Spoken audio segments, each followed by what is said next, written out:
दोस्तों, मुसलमानों ने हिंदू पंडित को जलाने की बजाय कब्र में दफन कर दिया। देखो, फिर कब्र में दफन करते ही पंडित जिंदा हो गया और फिर जो मौजज़ा हुआ, अल्लाह अकबर। मौजज़ा टीवी ऑफिशियल के मोहतरम देखने और सुनने वालों, अस्सलाम वालेकुम। प्यारे दोस्तों, दुनिया अजीबो गरीब वाकयात से भरी पड़ी है। आज जो वीडियो हम आपको दिखाने वाले हैं और फिर जो हुआ वो सुनाने वाले हैं, ये सब जानकर आप दंग रह जाएंगे कि जब मुसलमानों को एक हिंदू पंडित को जलाने की बजाय दफनाना पड़ा और कब्र में दफनाते वक्त ही पंडित जिंदा हो गया। ऐसा मौजज़ा हुआ दोस्तों कि लाखों हिंदू कलमा पढ़ने पर मजबूर हो गए। यकीन जानिए, ये सब जानकर देखकर आपका ईमान ताजा हो जाएगा। ये कुरान पाक का ऐसा मौजज़ा है जिसे तारीख सदियों याद रखेगी कि ये दुनिया का वाहिद पंडित होगा जिसको क्या वजह हुई कि जलाने की बजाय दफनाना पड़ा और फिर ये कैसे और क्यों जिंदा हुआ। बेशक दोस्तों, अल्लाह ताला हर चीज पर कादिर है और वो बेहतर जानता है और हम कुछ भी नहीं जानते। दोस्तों, आज की वीडियो को आखिर तक लाजमी देखिएगा क्योंकि आज के इस फितना परवर दौर में ऐसी ईमान अफरोज वीडियोस ही हमारा ईमान पुख्ता रखेंगी और ये वीडियो ज्यादा से ज्यादा दूसरों तक पहुंचाइएगा भी। और आगे बढ़ने से पहले कंफर्म जरूर कर लीजिएगा कि आपने हमारा चैनल मौजज़ा टीवी ऑफिशियल सब्सक्राइब कर रखा है। नहीं किया तो फौरी सब्सक्राइब करते हुए बेल आइकन को क्लिक कर दीजिएगा ताकि हमारी आने वाली मजीद वीडियोस का नोटिफिकेशन बर वक्त आपको मौसूल होता रहे। तो आइए आज की इस ईमान अफरोज वीडियो का आगाज करते हैं। प्यारे दोस्तों, कुरान पाक अल्लाह ताला की आखिरी किताब है जो हमारे प्यारे रसूल सल्लल्लाहु अलैहि वसल्लम पर नाजिल हुई। इसका एहतराम, हिफाजत, पढ़ना और फिर इस पर अमल करना हर मुसलमान पर लाजिम है। इन चार बातों की अपनी अपनी फजीलत है। मुसलमानों के लिए पढ़ना और अमल करना अफसल तरीन दर्जा रखता है, मगर मेरा आज का मौजू एहतराम कुरान है और इसका अहाता करते हुए तमाम इंसान शामिल हैं। दोस्तों, हिंदू पंडित के साथ क्या मौजज़ा पेश आया ये तो हम आपको बताएंगे ही, लेकिन तारीख और तहकीक के मुताबिक रसूल पाक सल्लल्लाहु अलैहि वसल्लम जब हिजरत करके मदीना पहुंचे, उसके बाद एक वाकया पेश आया। एक सहाबी के पास कुरान पाक के चंद औराक उसके घर में महफूज थे कि शदीद बारिश शुरू हो गई। उसका कच्चा मकान था जो जगह जगह से टपकना शुरू हो गया। सहाबी को गुमान हुआ कि बारिश बहुत तेज है, कहीं इतना पानी ना टपक पड़े कि कुरानी औराक को नुकसान पहुंचे। उसने उनको महफूज जगह पर रखना चाहा, मगर उसके घर में कोई ऐसी जगह मुयस्सर ना आ सकी। उसके पड़ोस में एक यहूदी जोड़ा रहता था और उनका घर पुख्ता था। सहाबी ने सोचा कि बारिश के थमने तक उनके घर में कुरानी औराक रखवा देता हूँ, मगर बार बार ख्याल आता कि ये तो काफिर हैं, न जाने इनसे कोई बेहुरमती ना सरजद हो जाए। दूसरी तरफ औराक को नुकसान पहुँचने का अंदेशा भी था। काफी सोच विचार के बाद बहरहाल उसने फैसला किया कि ये औराक मैं उनके यहाँ इस ताकीद के साथ रखवा देता हूँ कि ये हमारी मजहबी आखिरी किताब का हिस्सा है। बारिश की शिद्दत और तवालत के बायस आपको अमानतन दे रहा हूँ, इंशाल्लाह सुबह वापस ले लूंगा। चनाचे उसने एक बड़ी चादर में अच्छी तरह से लपेट कर उनके घर पर दस्तक दी। यहूदी ने कहा, आप मुतमईन रहें, नुकसान होगा और ना ही बेहुरमती।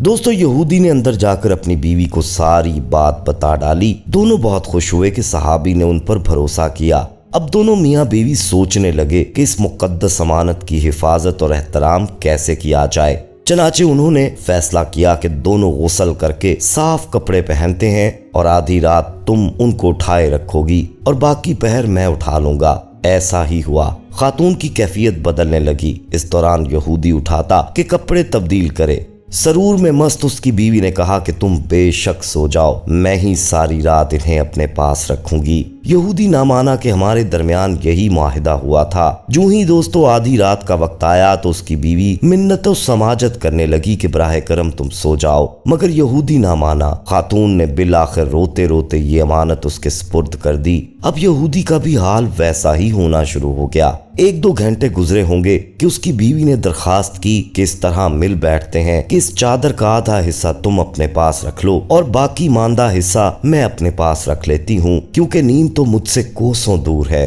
रब्बे ताला शायद ऐसी सादत हमें दोबारा नसीब ना करे। चनाचे वो राजी हो गया। बारिश थम चुकी थी, सुबह की पो फूटने वाली थी कि दोनों में शदीद इस्तराब पैदा हुआ कि अब मुसलमान किसी भी वक्त आ जाएगा और अपनी अमानत वापस ले लेगा। ये सोचकर उन्होंने रोना शुरू कर दिया। दोस्तों, उनके अंदर का इंसान जाग उठा था और वो दिल ही दिल में सोच रहे थे कि रब्बे ताला जिस मुकद्दस अमानत से हमारी नींद गायब हो गई, दिल शादमान हो गया, कैफियत बदल गई। तू हमारे ऊपर अपना खसूसी करम फरमा और क्या ही अच्छा हो कि जब हम ये अमानत वापस कर रहे हों तो हमें ईमान की दौलत नसीब हो जाए, और वो भी इस मुकद्दस हस्ती के जरिए कि जिनकी हमने आज तक बात ना मानी। दोस्तों, फजर का वक्त हुआ तो सहाबी ने दरवाजा खटखटाया। दोनों मियाँ बीवी जोर जोर से रोने लगे कि काश आज की रात लंबी हो जाती। बहरहाल दरवाजा खोला और अमानत वापस कर दी। दूसरी तरफ रसूल पाक सल्लल्लाहु अलैहि वसल्लम नमाज से फारिग होकर जो ही मस्जिद से बाहर आए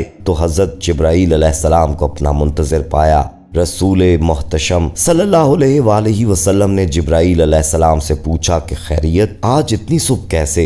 वो फरमाने लगे कि अल्लाह करीम का पैगाम लेकर आया हूँ कि फलां मोहल्ले में फलां यहूदी के घर जाएं, वो आपके मुंतजिर हैं। चनाचे तनवीर मुजस्सम सल्लल्लाहु अलैहि वसल्लम वहां तशरीफ ले गए। उधर यहूदी और उसकी बीवी सहाबी को अमानत देकर दरवाजे पर बैठे ज़ारो कतार रो रहे थे कि देखा आप सल्लल्लाहु अलैहि वसल्लम तशरीफ ले आए हैं। खुशी का कोई ठिकाना न रहा और उसी वक्त ईमान ले आए। प्यारे दोस्तों, ये कुरान के एहतराम का तारीखी वाकया था जो मुझे इस वक्त शिद्दत से याद आया जब मैं पंडित नवल किशोर की चिता को जलाने की कहानी पढ़ रहा था। तफसील कुछ इस तरह है कि तकसीम हिंद से पहले जमाने में लाहौर के दो अशायती इदारे बड़े मशहूर थे। पहला दरसी कुतब का काम करता था, इसके मालिक इतर चंद एंड कबूर थे। दूसरा इदारा अगरचे गैर मुसलमों का था लेकिन इसके मालिक पंडित नवल किशोर कुरान पाक की तबात व इशात किया करते थे। दोस्तों, पंडित नवल किशोर ने एहतराम कुरान का जो मयार मुकर्रर किया था वो किसी और इदारे को नसीब ना हो सका। नवल किशोर जी ने पहले तो पंजाब भर से आला साख के हामिल हिफाज इकट्ठे किए और इनको ज्यादा तनख्वाहों पर मुलाजिम रखा।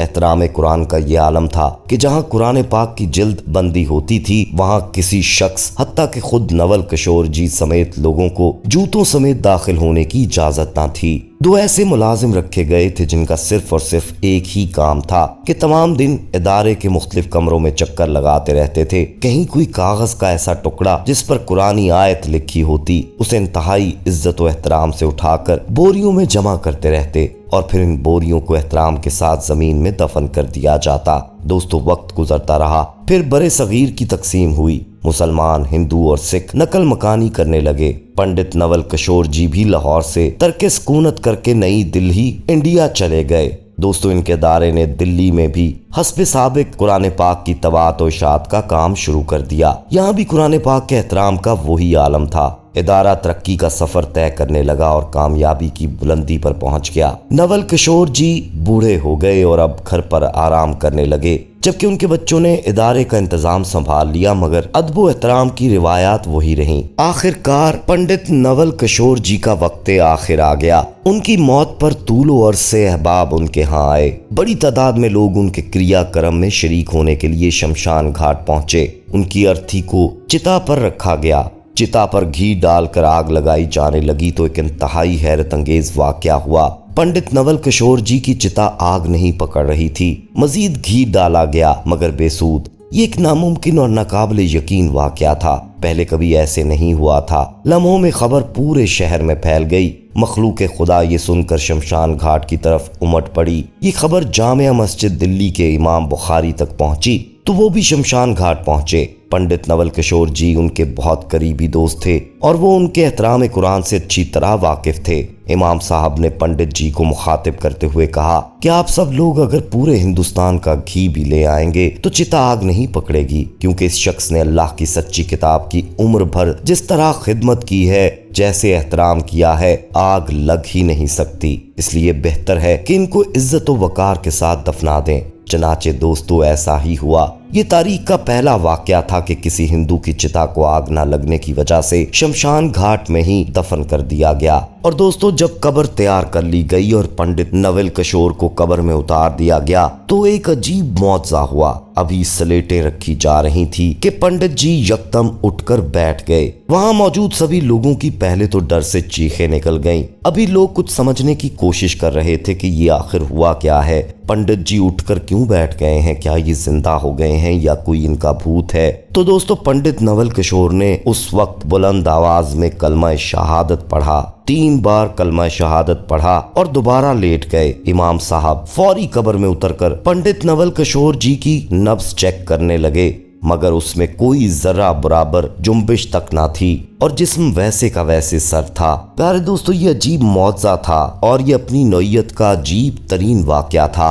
इस वाक़े के बाद जितने लोग उस वक्त वहाँ हिंदू मौजूद थे, हत्ता के पंडित वगैरह मौजूद थे, वो ईमान ले आए, कलमा हक पढ़ लिया था और इसके बाद दीन इस्लाम के लिए अपने आप को वक्फ कर दिया था। सुभान अल्लाह दोस्तों, बेशक अल्लाह जब चाहे जिसे चाहे ईमान की दौलत से नवाज देता है। आप इस हवाले से क्या कहेंगे कमेंट में अपनी राय जरूर दीजिएगा और कमेंट में सुभान अल्लाह भी लाजमी लिखिएगा। वीडियो पसंद आई हो तो इसे लाइक करते हुए ज्यादा से ज्यादा दूसरों तक पहुंचाइएगा ताकि वो भी ऐसे वाकयात से ईमान ताज़ा कर सकें। और जाते जाते एक बार फिर कंफर्म कर लीजिएगा कि आपने हमारा चैनल मौजा टीवी ऑफिशियल सब्सक्राइब कर रखा है, नहीं किया तो फौरी सब्सक्राइब करते हुए बेल आइकन को क्लिक कर दीजिएगा ताकि हमारी आने वाली मजीद वीडियोस का नोटिफिकेशन बर वक्त आपको मौसूल होता रहे। अपना बहुत ख्याल रखिएगा और उनका भी जिनका कोई ख्याल नहीं रखता। आने वाली वीडियो में दोबारा आपसे मुलाकात होगी, तब तक के लिए अल्लाह निगहबान।